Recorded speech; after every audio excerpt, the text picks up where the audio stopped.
President Ibrahim Traoré has faced many assassination attempts, but what if we told you the real threat to Traoré's life didn't come from insurgents or foreign enemies, but from the very people who were supposed to be protecting him? Absurd, right? But in the world of African geopolitics, betrayal is often the weapon of choice, and President Traoré's near-assassination plot proves it. Burkina Faso, located in the heart of the Sahel, has been a battleground for both internal and external forces. The country has suffered from a variety of political, military, and security challenges, with insurgent groups seeking to exploit its vulnerabilities. But this one wasn't about outside enemies. It was about the deadly games played within the corridors of power. Some of the most influential individuals in the country, military officers, former government officials, and even journalists, decided it was time to eliminate the man who had disrupted their power. And why? Simple. Personal grievances, a thirst for power, and perhaps a little help from external players who prefer Burkina Faso in chaos. This conspiracy wasn't just about removing Traoré from power. It was about a much larger political game involving outside forces. Regional instability has long plagued the Sahel, and Burkina Faso's fragile leadership was seen as both a challenge and an opportunity for many. So what was behind this plot? Let's find out.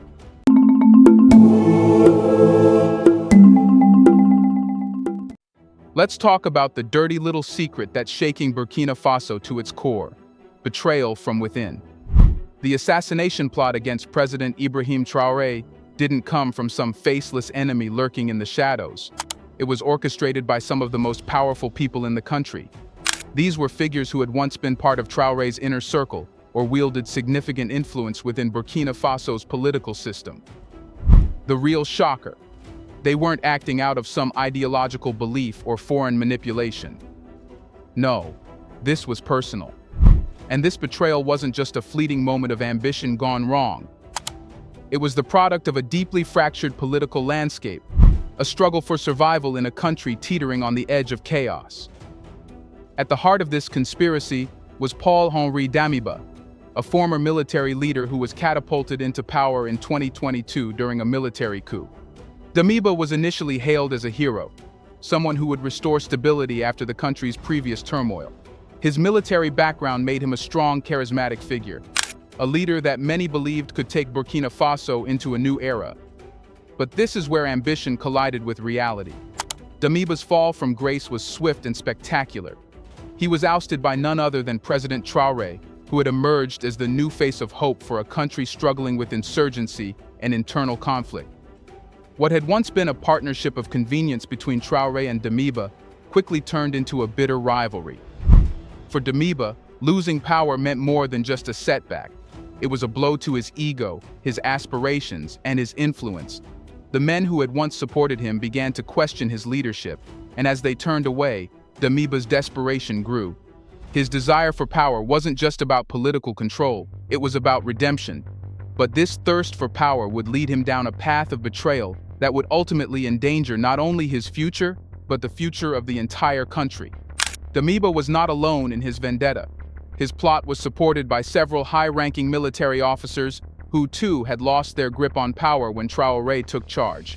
These were seasoned military men who saw their influence waning in the face of a government that was striving to put the country back on track.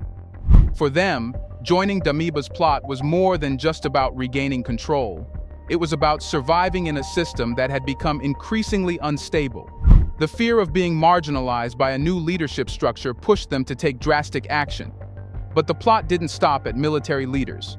Former ministers who had once been powerful figures in the previous administration also felt the sting of losing power. These figures had enjoyed political leverage and financial benefits under the old regime. With Traoré's rise, however, many felt that their influence was slipping away, and the temptation to regain what they had lost became too great. This desperation for power was compounded by the fact that Burkina Faso's political system was fragile, marked by weak governance, corruption, and deep divisions within the government and the military. The country had never fully recovered from the chaos of earlier coups, leaving an opening for those who sought to dismantle the existing structure. For these conspirators, this wasn't just about a power grab, it was about survival. Burkina Faso's political landscape had become so unstable that maintaining any form of power meant outsmarting rivals at any cost. And in a country where the government had failed to deliver long-term stability, it was easy to see why some people felt justified in taking extreme measures to protect their interests. The conspiracy was more than just political. It was a response to the existential threat these individuals felt in the face of Traoré's leadership. Now, the question must be asked. What did these conspirators think they could achieve by destabilizing the country? Did they believe they could throw the nation into chaos without facing any repercussions? Or was this simply a last-ditch attempt to reclaim power? The truth is, they didn't care about the long-term effects on the country. For them, this was about the here and now, the chance to recapture what they had lost. But what does this say about the state of political accountability in Burkina Faso? Can a government, so fractured and vulnerable, ever truly rein in such powerful individuals? Or is this just another example of the country's inability to protect its leaders from those within? Here's a reminder to please like and share the video and subscribe to our channel to watch more videos on Black culture, history, civilization, and identity. Let's continue now. It's easy to look at these events through a political lens and view them as a simple struggle for power. But when you dig deeper, you realize there's more at play here than just politics. This conspiracy wasn't just about the ambition of a few men. It was about the survival of a fractured system, a system where those who once held power would go to any length to regain it. And that's where things take a darker turn. The conspirators didn't just rely on their power. They sought help from an unlikely source: insurgent groups. These were the very forces that had been wreaking havoc across the Sahel. Yet instead of opposing them, these elites sought to use them as pawns in their political games. How did this happen? The answer lies in the complex relationship between insurgents and politics in Burkina Faso. In recent years, the Sahel has become a hotspot for insurgent groups like Al-Qaeda in the Islamic Maghreb AQIM and the Islamic State in the Greater Sahara ISGS. These groups have been responsible for countless attacks on civilians, military personnel, and government infrastructure. But in a country where political instability is rife, insurgency isn't just an external threat, it becomes a tool. And that's exactly what the conspirators did. The mastermind behind the plot realized that insurgent organizations could serve as a powerful tool to destabilize the government and create an atmosphere of fear and chaos. By manipulating these groups, the conspirators could orchestrate attacks that would not only weaken the government, but also shift public perception. The insurgents became instruments in a much larger political agenda. Take, for example, the massacre in Barcelona, a brutal and senseless attack that claimed the lives of many innocent civilians. On the surface, it seemed like another random act of insurgency. But when you dig deeper, you see how it fits into the broader political plot. The timing, the execution, the sheer brutality, all of it was designed to sow chaos, create fear, and destabilize Traoré's government. It wasn't just insurgency for insurgency's sake. It was insurgents with a purpose. The purpose was to make the government look weak, incapable of protecting its citizens, and ultimately unfit to lead. This alliance between political elites and insurgent groups shows just how far some individuals are willing to go to maintain or regain power. But what does it mean for the future of Burkina Faso? Can the country break free from the deadly grip of both internal betrayal and external terror? Or are these forces destined to keep the nation in a perpetual state of chaos? The next question is simple. If these groups are being used as tools by the political elite, what happens when the lines between politics and insurgents become so blurred that no one knows who is pulling the strings anymore? Traoré understood what needs to be done here. He made their plan ineffective and they were not able to attack Traoré as they thought. Another failed assassination attempt on the life of Captain Ibrahim Traoré, who is the leader of Burkina Faso, has left the continent on edge. But what happened to turn this well-laid plot into a failure?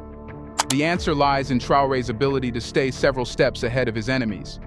The president, far from being the naive figure many had hoped him to be, quickly became aware of the brewing conspiracy. Traoré's intelligence network, along with his deep understanding of the political landscape, allowed him to sense the growing threat long before it reached its boiling point. But it wasn't just his knowledge of the political climate that saved him. It was his ability to move quickly and decisively, making strategic moves that disrupted the conspiracy before it could take full form. One of the first signs that things were going wrong for the conspirators was how they were infiltrated. Intelligence leaks and strategic informants within the military helped Traoré's government get wind of the planned assassination long before the attack could be carried out. The president's inner circle, aware of the betrayal brewing within the government, worked behind the scenes to gather evidence and piece together the plot. The information came from within the very institutions where the conspirators thought they had control. Military leaders who had previously been loyal to Damiba found themselves leaking crucial details to the president's team. When the plot was finally exposed, the government acted swiftly and without hesitation. Instead of waiting for the conspirators to carry out their assassination attempt, the government moved to neutralize the threat. Military leaders were arrested, assets were frozen, and former officials involved in the conspiracy were put on notice. Traoré didn't just wait for the storm to hit, he took action preemptively. The ability to prevent the assassination plot from ever coming to fruition was a monumental achievement in itself, a demonstration of how quickly political instability can be mitigated when the right steps are taken at the right moment. But thwarting the assassination attempt wasn't the end of the story. The failure of the plot sent shockwaves through the country. The political fallout was immediate, and the conspirators quickly realized that their plans had failed, not just in their execution, but in their very conception. They had underestimated Traoré's political savvy, his ability to adapt to threats, and the loyalty of those who had once supported them. More importantly, they had miscalculated the reaction of the population. Instead of rallying behind them, as they had hoped, the people of Burkina Faso saw the exposure of the plot as a call for unity against political instability. Now, the real question arises: what happens to the conspirators? What happens to those who thought they could pull off this treacherous plot with no consequences? The government's response to the coup plotters has been both swift and severe. President Traoré's administration has made it clear that no one is above the law, not even former military leaders or high-ranking officials. One of the key actions taken against the conspirators was the freezing of their assets. This was not just a symbolic gesture, it was a decisive move that sent a powerful message to anyone who thought they could destabilize the government with impunity. Financial power is often the lifeblood of political influence, and by targeting the assets of those involved, Traoré effectively cuts off their ability to operate in the shadows. The hope was that by weakening their financial power, it would be easier to dismantle their network and prevent future attempts at rebellion. But the move to freeze assets was just the beginning. For the conspirators, the fallout was both political and personal. Some have been arrested while others are in hiding, knowing full well that any attempt to stage a counterattack would be met with immediate and overwhelming force. The legal process is now in motion, and with the eyes of the country watching, it's unlikely that any of these individuals will escape justice. But even as these legal battles unfold, the real test for Burkina Faso lies in the long-term stability of the political system. There's also the broader international aspect to consider. With the conspiracy being exposed, Burkina Faso's leadership has become a focal point for neighboring countries and international observers. The question now is not just how to deal with the conspirators, but also how to manage the diplomatic tensions that arise from these internal conflicts. The diplomatic fallout from this plot is expected to ripple through West Africa, as Burkina Faso's political future has major implications for regional stability. Will neighboring states continue to support Traoré's leadership, or will the destabilizing effects of the plot leave Burkina Faso vulnerable to outside influence? So what comes next for the culprits? Beyond the immediate arrests and asset freezes, the political landscape is likely to shift in ways the conspirators didn't anticipate. Their attempt to seize power has not only failed, but has also set the stage for stronger political reforms. Traoré, knowing that his leadership has been tested, is now in a position to solidify his rule and further strengthen his government. As for the conspirators, they face a long road ahead. Even if some manage to escape justice for now, they'll forever be marked by their treason. The country's political system has been shaken to its core, but it has also emerged stronger and more resilient. It's a warning to anyone who thinks they can use political machinations or insurgency to secure their power. In Burkina Faso, at least for now, betrayal doesn't go unpunished. Now let's talk about the real wild card in this whole situation. Paul-Henri Damiba. This man is the key to the entire conspiracy, and his extradition from Togo to Burkina Faso could change everything. So, what happens if Damiba is handed over to face justice?